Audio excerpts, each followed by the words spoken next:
If you thought part one was a love story, part two is where the miracle happens. Welcome back, friends. Last episode, we took you back to Alaska in the mid 80s, dances, folded notes, long distance phone calls, and a first love that time never quite erased. But life had other plans. Moves, marriages, kids, heartbreaks, healing, and decades of living happened in between. In this episode, we pick up where the story gets real. You'll hear how a simple Facebook connection turned into a shocking realization, how grief, growth, and timing shaped two very separate lives, and what it was like to come face to face with the one who never really left your heart. This isn't just about young love, it's about second chances, divine timing, and finding your way back when you least expect it. So take a breath, because this is where Debbie and Jerry's story truly comes full circle. When Debbie first called me, Debbie and I, we had lost touch a little bit, and we were busy with our lives and raising our kids, and we had our marriages, and we reconnected. I think it might have been over Facebook, Debbie. Like, I don't. Probably. Soon as Facebook came out, we were It blew up. reconnecting with Yeah. Gosh, yeah. And then we actually would call each other, and that was long distance. You were in Seattle, I was in Idaho and Tennessee. But I do have to say, when Debbie called me for the first time, I don't think we ever talked about Alaska, Debbie, like reminiscing about high school and stuff. I don't remember that up until Yeah. the call when you called me and you were like, Jerry, you connected with his sister and she connected with you. And then you Yeah. brought his name up, and I was like, what? Jerry is alive? Because Oh, yeah. I That thought was Jerry had died in a mountaineering accident with his brothers. I thought Jerry That's Fulmer right. was dead so for like crazy. 4 or 5 years. And then when Debbie calls me telling me that she got a message, or your sister was like saying Jerry's going through a hard time, Debbie's like, what should I do? Should I call him, or reach out to him, or message him? I was like, yes, yes, Yeah. you I should. remember your reaction to that too, because I was like, Jenny, you remember Jerry Fulmer, back in, and I said, yeah. And I had said the same thing. I said, yeah, we became friends, but your reaction was the best. She was like, Jerry Fulmer is alive. And I'm like, yeah. She goes, what? All these years I thought that he was dead, and I was so Yeah. sad and devastated. And oh my gosh, and that is devastating. That was one of my cousins as a- that was killed. He Yeah. was married to It's his really cousin. actually- That was the brothers. So that might have been the That would, location gap. yeah. The Fulmers related to him, but it wasn't the Fulmers. And Jerry then- got resurrected. Connected. And it was Jerry's sister. We contacted each other through Facebook, which is really funny because she used to date my brother, which is kind of just this another hilarious Side. Side Is that story. Eric? Your brother Eric? No, Craig. my brother Craig. Oh, And if okay. Craig wouldn't have moved when their parents moved to go on a mission and come back, they probably would have been married. So. Yeah, before my brother Very went lucky. on their mission, they had talked about getting married when he came back. It was just kind of funny. And anyway, things happened while he was on his mission. It just You so grow they up and didn't- change. Yeah, exactly. So her and I got in contact through Facebook, and he wasn't on Facebook, of course, because he's not that wasn't That's not Jerry. interesting. He'd Yeah. rather be It's on my hunting. He's hunting. Yeah, for the woods. exactly. The more Janie and I talked, then Jerry and I eventually started texting and talking, and it was a while of that before our lives actually merged. It was 5 to 6 years. Yeah, it took a long time. Because of kids and situations and all that, Yeah. and then long distance, and I was like, come And on, we this. like in contact for Yeah. 5 years, but we, every few years, hey, how's your life going? And Yeah. Well, part of it is your happiness can't be relied on somebody else's making you happy. And that's a big thing that's why counseling and therapy and all that's great, because you got to be happy with yourself before someone else can't make you happy. That's for sure. So, and that's where you got to decide for you. And Debbie had to go through the same thing too, because she went through a crazy deal with self-esteem and confidence and all these things that go on. The same with men go through it too, and you've seen with Brian and me and different things, you kind of go, man, it takes a village to raise everybody, but at the same time. it is really, really crazy though, because somehow I knew, even though I didn't know how it was going to happen, somehow I knew that that we were going to be uh, together. Together. Yeah. Yeah. And I'm like, how can that be the case? Like, this is just so, I just didn't believe it. But when things are meant to be, they're meant to be. You don't always have control over it, and I'm super, super happy that we're together, and it's been a hard road to get here. And Yeah. I joke with him now and I say, it was just meant to be the way it is because Mhm. if we would have gotten married out of high school, we might not have stayed together because he tells me some of the stories about, oh, when I was 20, when I was 30, I'm thinking, I don't know if I would have liked you in your 20s and 30s. Hey, probably not too likable, you know? I'm like, I wouldn't have Yeah. liked that. Yeah. I so, think it, right, and yeah. I think sometimes we have to separate and and figure out and know who we are before we can share a relationship with that person that we're meant to. So we have to grow apart before we can grow together, if that makes Yeah. sense. Yeah. Yeah. And it And just then things it's all happen. God's timing. It's all God's timing, and, I wouldn't change it. I wouldn't change it any other way. I wouldn't change my life with, my ex and with my having my 2 children, Kids. and Right. yeah, Yeah. you can't look back with regrets, and I'm just happy that we are where we are now. So I have Yeah. to ask a question. So when you first saw each other for the first time after decades, what was that experience like? Was that like, I know you, or like Oh, 100%. we're just picking up 100%. where we left off at that dance, Yeah, the it Yeah. was New Year's it Eve was dance? Yeah, when we started texting we were immediate friends. It was like just immediately You're familiar. yeah, familiar, and we texted for a long time, we're in touch for a long time before we actually met up, and for me anyway, when we met, it was like, done. It was like, it's just Don't lose each such other the second time. yeah, it was such chemistry that immediate. I mean, honestly, it was like just immediate. Yeah, yeah, I mean, you learn as I'm usually a half full guy, but there are times I go, "Come on, this is" when it's too good to be true, it usually is, right? Whether it's a Yeah. finance deal or whether it's whatever, Yeah. it's Yeah. too good to be true. So that's when you meet and you go, "Wow, that's pretty amazing." But I'm like, "No, this can't be. This is just me imagining things and different," because You everybody has their own, you know, pessimistic way of thinking. Sometimes I did too, and she's like, "Oh my gosh, dude!" And I'm a pretty positive guy overall, but it was pretty cool. It was actually yeah, I thought, "Oh, I'm making this stuff up. There's no way she feels the same way. That's ridiculous." But she did, and so I hide myself. She don't let me hide feelings too often or my problems, or she wants to solve it now and not have it fester and become resentment and all those things that We're that talking happens in 3D. other relationships. Yep. Yep. You end up getting Mhm. resentful and all that. But yeah, so we do a pretty good job of that. There's times I gotta leave her alone too and let her process situations in our own day-to-day lifestyle most of our life trials are not because of us, it's because of outside kids or grandkids, or we're trying to do this and trying Mhm. to find more meaningful ways to spend our life. And you still got to make money, right? You still got to work, you still got to do those things, but yet and it's Well, the popular phrase, when you know. Yeah. And that's 100% been our life together. You just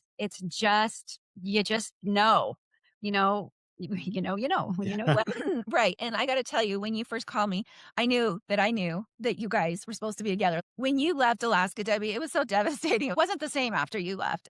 The feelings that we all shared together riding in Brian's car or wherever we, met up at the church, when the 4 of Yeah. us were together, it was like, I can't explain that feeling. It was like, I'm home. These are my Yeah. people. This is my Yeah. tribe. Mhm. And when Yeah. we all went different directions, all 4 of us, that feeling was lost. And I would hear a song like Tears for Fears, Yeah. Shout, Everybody Wants to Rule the World. I literally remember you guys in the backseat of Brian's car. We're driving to the Palmer Church to go to a dance, and that song comes on. And the scenery in Alaska was just so beautiful that October. The snow on the mountains and the sun was setting. It was just so gorgeous. And I remember that visually to this day when I hear that song. And when I would hear that song over the last 3 decades, I would just kind of forward it because I was like, Yeah. I don't know if I want to I hear I I that don't don't because I remember. yeah. And then in my stomach, I'm like, I remember that feeling, but I hadn't had that feeling since we were together. And yeah. so when we all reconnected eventually, and Brian had called you, Jerry, I don't Yeah. know what I'm feeling. And I'm calling Debbie after or Brian and I saw each other at the fair. And I'm like, I don't know. I think this is the devil. You know, He didn't know and that how to feel. He didn't know how to express his feelings. So he was Yeah. calling Jerry. I'm calling Debbie because you guys had experienced this. And you Right. guys, that no, I was totally get it. And we're like, is this the devil? I don't know. you know, and outside and people looking outside are like, oh, they're desperate people. They need to have, you know, they're just No, making all these things Not up. everybody always understands. And it doesn't make no. sense. Everybody's different. And Brian's life is, you know, I mean, his and what's nice about Brian is we're so different enough to where sometimes I go, how are we friends, Brian? Again, how are we friends? Oh, because we grew up together. That's it. You know, because Because look, all you do is laugh when you get yeah, together. yeah. And it's not like, you know, he didn't know he's even playing the championship football games, you know. Not that you have to be that way to be a friend, because I have lots of friends with diverse backgrounds and different things, but it's just And it, Jerry doesn't know what a bass clef or a treble clef is. Yeah, Brian was in his music. Jerry's, yeah, the star yeah. football, basketball player. Well, and the thing is, my mom really, really loved Brian, and their parents really liked the Drollinger family, and I've connected with the Drollinger family for decades, and his whole family is part of, you know, is part of my family. Basically, it's kind of weird to think that, you know. So, but yeah, so there's that kind of history, and then, you know, and be able to see Brian this last weekend was pretty fun too. We I'm just so went to a glad movie you guys went to a movie we just went together. to a movie. Debbie's like, please go. I'm gonna stay home. I got computer work to do. So we went and saw a show. It was cool. Yeah, it was Just to have nice. bro time. Yeah, it was good. You I know, love so and that. saw Doris too. So that was good. Yeah, you're part of the family, Jerry. As I look back in the feelings that I have, I think too what connected us was our faith because we knew what we believed in and we felt safe and we could trust each other when we were all together. Um, Yeah. I made a lot of Oh, yeah. friends, but it was really hard when you're the new girl from Utah and all the different weird, like, how many moms do you have? And my mom Yeah. is Yeah, pregnant right. with another Yeah. baby Oh, and that's funny. crazy. So Yeah. it was just, I think we bonded Yeah. For sure. and that was, Yeah. our faith You know, kind of yeah. Well, held us together. speaking of religious, feelings and beliefs, honestly, I feel like our relationship, the four of us, the two of us as a couple, you and Mhm. Brian as a couple, and the four of us as friends, I feel like those relationships were predetermined before we were even born. And so Feel it you too. talk about that familiarity and I talk about how it's just meant to be. And that's where I feel like it came from. I feel like if we because I believe that we were, spiritual Yeah. beings before being born. And I think we all knew each other. And I can only imagine us up there going, oh my gosh, this is going to be so fun. I can't wait. The four of us, we're going to go down and we're going to be friends. It's going to be great. We'll see you on the flip side. And then knowing that challenges you had to go through, and you go, it's worth it. Brian was the one. Of course, his dad was our scoutmaster. Brian Lonnie was. So I never had it. It was actually my first member girlfriend that I ever had. Well, but we You were know? 15. So No, I know. how many Well, girlfriends did you have before that? that's true. Jerry. Well, I'm just saying, even after Debbie, I didn't have Just any kidding. member girlfriends. That's another story. So now today, you guys are back in Alaska in Eagle River, Cool. living Yeah. there where you Yeah. met in Yes. 1984. Yes, because So- I will never get him out of Alaska. In the wintertime, all the time. That's why we're in North Carolina right now. We're in North Carolina right now. We're and then gonna you're be in going to in a couple Hawaii. weeks. Yeah, in a couple in next week or whatever. So yeah, so we Yeah. thanks to her being the beautiful flight attendant she is. So there you go. Well, we just celebrated our 11th anniversary. Yep. And Right. I missed that. yes. I'm so sorry. Yeah. Oh, no. We've missed it No, before we, too. we, actually. we've actually gone, hey, it's the 3rd of January and the 5th. I'm laying in bed, see the post come up from Fairbanks. I go, hey, was our anniversary 2 days ago? Remember? She goes, it was? Oh, okay. You know, so that's because every day's an anniversary, right? Yeah. Or, you know, Yes. my running joke is, you know, I've had 11 great years of marriage. She's had 1 or 2. When you called me Debbie and said you and Jerry were getting married and you live streamed it, I watched it. It was just beautiful. I was so like, I can't Aw. believe they're finally together. I just know the I struggles and know. trials that you both had. And deep down inside my stomach, I'm like, I hope Brian's not there. I hope Brian Drollinger's not there. And you guys had a little open house. I was back in college. I couldn't make it. And honestly, I don't know if I would have went if I knew Brian would be there. I didn't want to Right. write him because of that Yeah. feeling. I was like, Yeah. I just avoided it. Avoid. Yeah. Sure. And Debbie would bring Brian up sometimes, and I'd be like, well, my daughter's serving a mission in the Philippines. Or I didn't want to talk about him because in my mind, he was dead to me. I Right. thought Jerry was dead, but they're both Right. alive. And here we we are all these years later. Nobody's dead. Oh my Things gosh. We might kill your soul eventually. No, I have never been happier. There's been a lot of crazy. We have our own messes that we deal with in life, but we get to deal with them together. And so tell me about your life now. You're all grown up and you live in the same Yeah. house and you share children and grandkids now. What does your life look like together? Well, we oftentimes feel like we have to pinch ourselves, really, honestly. There's so many times where I sit there and I look at him and I go, I'm married to Jerry Fulmer. Like, what? I can't believe I'm married to Jerry Fulmer. And when we did get married, we both knew that the type of struggles that we were going to go through in life from here on forward were not going to be relationship struggle. Not saying that everything's perfect all the time, but our struggles we knew were going to be because up until that point, if you asked us about our previous lives, the difficult parts in our lives was our relationships. With our, Right. you know, and so when we got married, we knew that it's such a relief to know that we're not going to have that struggle anymore. More our struggles now we know are going to be, maybe health problems or, dealing with family members or our children or, I mean, we don't know what kind of struggles we're going to have, but it's just a Health struggles. yeah. Mhm. But So our lives are blissfully happy and I feel like not everybody in life gets an opportunity to be blissfully happy. Honestly. or a second chance, you mean? Second chance. Oh, Ah, there you yeah. go. Look at that. And now we know the difference, don't we? And so Yes. that's what makes me appreciate Brian every day. I do the same thing. I'm like, I cannot believe I am married to Brian Yeah. Challenger. How did we get here? I say that to him. And then when we went on our 40-year high school reunion, whatever you want to call it, to Europe, the four of us, our dream Yeah. vacation, I was like, I cannot believe we're here, Debbie, with Brian and Jerry, and we're in Yeah. That's Europe pretty cool. together. And we don't have to have our parents' permission and we're not sneaking Yeah. out. Right. It's all legal. Right. Right. It's true. That's funny. It is crazy. It's a crazy story and how parallel our lives are. And I feel like there should be a part 2 to this because I have so many cute stories about you and Brian and just, how everything came about.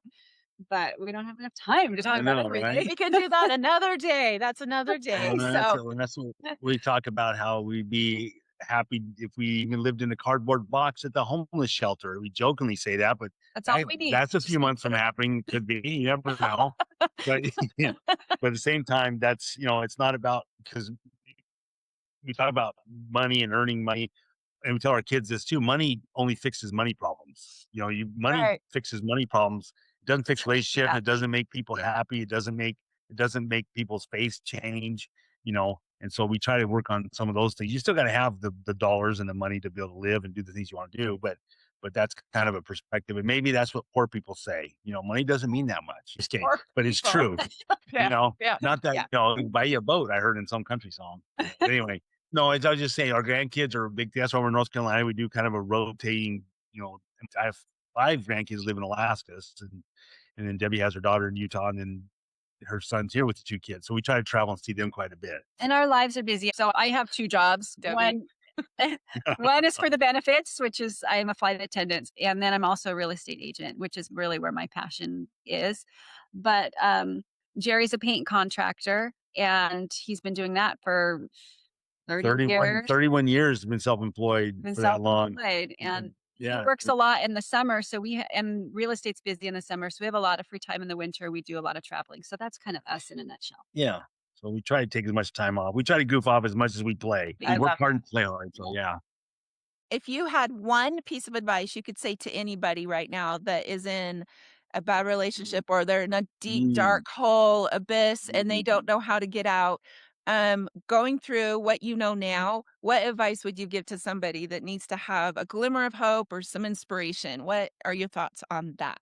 Well, I think that we need to remember that as individuals, we have more power than we think we do. I think a lot of people just feel stuck and they don't have any other choice. You have a choice and you can take control of your life and control of your relationships. So, and only you know You are the only one that knows what's right for you. Have the strength and the courage to go forward with what you know works for you without other outside influences. And yeah, you have more control than you think. And the courage part is hard because in a relationship, whether you're male or female, you feel like whether you're stuck because you want the kids to grow up, and then what your biggest thing is you got to make yourself happy and not expect, because in relationships I've had, I want the spouse to be happy, then I'll be happy. And then when that end up happening, it's like I wasn't that happy. And so Right. you got to make yourself happy, and it's cooperation too. It's not just do what I want and you better do it. But and it's a fine line. It's hard to balance. Like Debbie, only you know what that looks like. And so I think we found most of it. We still have struggles with different things, but Yeah, nothing for relationship sure. wise. It's things like, whether it's finances or kids or whatever it is, but those are all solvable. But yeah. So I think it's just you got to do what makes you happy as an individual, because we are individuals as a married couple connected to Christ, right? So The that's how that divine. works. Yeah, So the yeah, divine, the creator.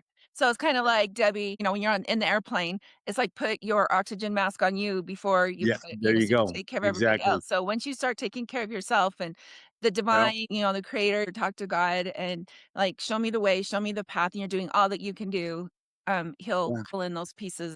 That's what that's a good happened to point. me. Yeah, So that's Yeah, exactly no, right. for sure. And y'all got to know where the exits are on the airplane too. After you help oh, very yourself, you good get to point. freak out of the airplane. And you can make that relationships too. You find out how that works, and then you get that. Right. Well, and everybody's it's different for It everyone. is. So, Everybody has their and own unique journey. yeah, exactly. So, So well, I wanted to bring it back full circle with you guys because, Yeah. like I said, I don't know if Brian and I'd be together if it weren't for you guys way back Oh, then yeah. and today. So I Again, yeah. thank you. You're welcome, or I'm sorry. I'm just kidding. It's been wonderful. I love it. Yeah. And like I said, we have our stresses, but we get to share them together. So Yeah. well, it was Yeah. divine intervention, honestly. no, it was.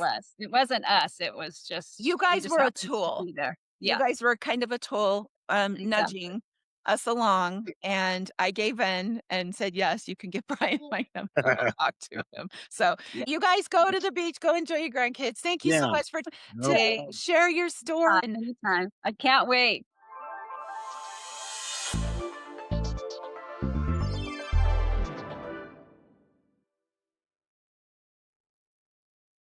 if this story made you laugh, cry, reminisce, or even want to re download Facebook, we want to hear your second chance story in love, life, or anything in between.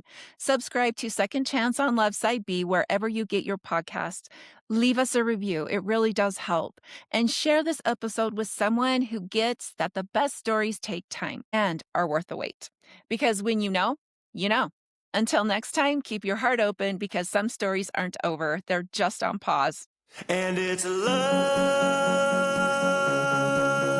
that gets me through.